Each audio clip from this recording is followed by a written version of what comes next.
Sebuah tragedi yang menimpa seorang siswi berusia 13 tahun. Polisi mengatakan dia terjatuh. Namun, keluarga dan jutaan orang di media sosial percaya ada sesuatu yang disembunyikan. Sebuah diary, pengakuan, dan teka-teki yang menolak untuk mati. Apa yang sebenarnya terjadi pada Zahra Khairina Mahathir? Apakah dia benar-benar jatuh atau ada tangan-tangan jahat yang membuat cerita ini jauh lebih gelap dari yang kita kira? Selamat datang di Simpul Gelap, di mana kita akan mengurai misteri ini satu persatu. Hari ketika dunia Zahra berhenti berputar. Pada 16 Juli tahun 2025, pagi hari, di sebuah asrama sekolah di Papar, Sabah, Malaysia, sebuah peristiwa tragis menggegerkan semua orang. Zahra Khairina Mahathir, seorang siswi yang masih duduk di bangku SMP, ditemukan tidak sadarkan diri. Tubuhnya tergeletak di dekat selokan. Pemandangan itu sangat mengerikan. Zahra segera dilarikan ke rumah sakit. Kondisinya sangat kritis. Cedera parah pada kepala, tangan, dan kaki yang patah. Keesokan harinya, harapan sirna. Para dokter menyatakan Zahra mati otak. Pihak keluarga memutuskan untuk melepaskan alat bantu hidup. Zahra meninggal dunia pada 17 Juli tahun 2005. Laporan awal kepolisian menyimpulkan Zahra jatuh dari ketinggian. Sebuah kecelakaan tragis. Kasus ini seolah akan ditutup begitu saja ketika suara hati melawan laporan resmi. Namun, ada yang janggal. Hati keluarga Zahra menolak untuk percaya, dan mereka tidak sendirian. Di media sosial, tagar Justice for Zahra mulai menggema. Ribuan, bahkan jutaan warganet merasa ada yang ditutupi. Mereka mempertanyakan mengapa seorang siswi bisa terjatuh dengan cedera separah itu. Dan yang terpenting, mereka mendengar bisik-bisik yang menyebutkan satu kata: perundungan.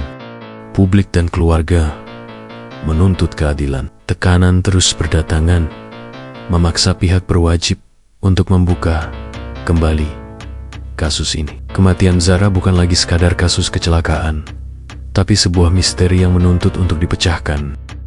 Bukti baru yang mengubah segalanya. Tuntutan publik akhirnya membuahkan hasil. Pada 9 Agustus tahun 2025, makam Zahra digali kembali untuk otopsi ulang. Sebuah langkah yang sangat langka dan menunjukkan betapa seriusnya kasus ini. Dan dari sinilah satu persatu simpul gelap mulai terurai. Penyelidikan tidak hanya fokus pada cedera fisiknya, tapi juga pada lingkungan sekolah dan asrama. Pihak berwajib mulai menemukan bukti-bukti yang menguatkan dugaan perundungan. Hal yang paling mengejutkan adalah ditemukannya sebuah buku harian Zahra. Di dalamnya, ia mencatat kisah-kisah tragis yang ia alami. Kisah tentang intimidasi, kekerasan, bahkan pelecehan seksual. Isi buku harian itu menjadi bukti kuat yang membantah laporan awal.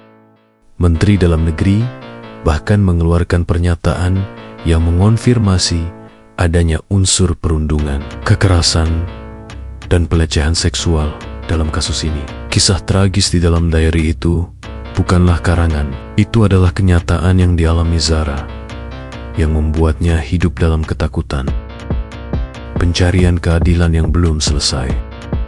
Pada 20 Agustus tahun 2025, 5 remaja akhirnya didakwa. Mereka dijerat dengan pasal-pasal yang terkait dengan tindak pidana perundungan dan ancaman.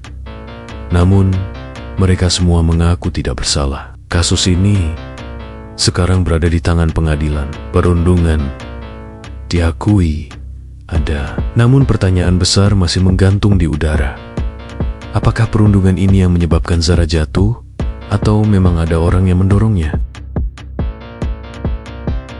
Apakah kebenaran akan terungkap? Apakah keluarga Zara akan mendapatkan keadilan yang mereka cari. Kasus ini menjadi pengingat pahit bagi kita semua, bahwa di balik pintu-pintu yang tertutup, bisa jadi ada penderitaan yang tak terbayangkan.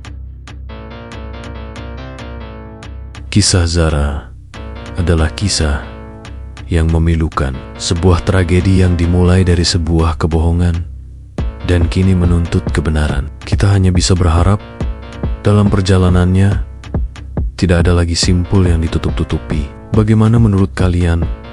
Apa yang sebenarnya terjadi pada Zara? Sampaikan pendapat kalian di kolom komentar di bawah. Jangan lupa subscribe channel Simpul Gelap untuk mengurai misteri-misteri lainnya.